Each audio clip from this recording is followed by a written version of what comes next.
Hi Chris, this is the breakdown video for this hilt for you. Forgive the mess in the situation. Videos is not my jam, so I'm just throwing this together for you. So we've got a bit of an overview. Right, the whole hilt is quite a long one, so you should have plenty of space for install. So the pommel comes here, unthreads, nice and simple. So the grip is 1 inch all the way down here. There's a bit of space there. You might be able to fit a 28mm speaker in, but if not, there's plenty of space and sound holes for resonance. Now, on this side of the grip, you've got vent holes for LEDs and lights and things. Now, this shroud technically can come off, but it doesn't really need to because this screw doesn't protrude to the inside of the hilt, so it shouldn't be in the way. This unthreads here. Nice and simple, nice long threads too. Right, now, this piece here, this is an adapter piece, so this is threaded both ends. So this does come off, but what I'd probably recommend is once it's on, leave it attached to the top half because that thread's a bit tighter. So you can either just dab a bit of glue to have it on if you want to, or just leave it done up. Now, the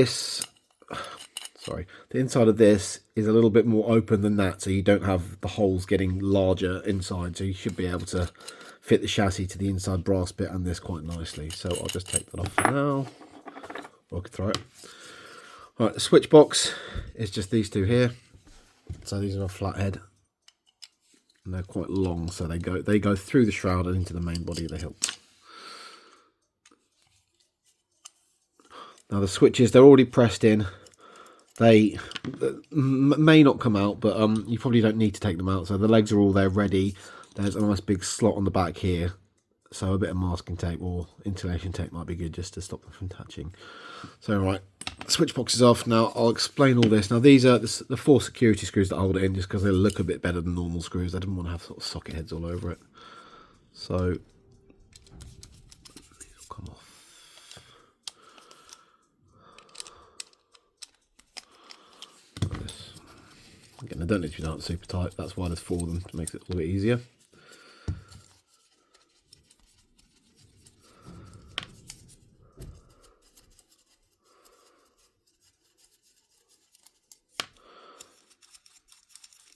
Oh, also, the where's my Allen key? The blade retention does go through the shroud and the internal emitter, so that's just a grub screw there, so that comes out too.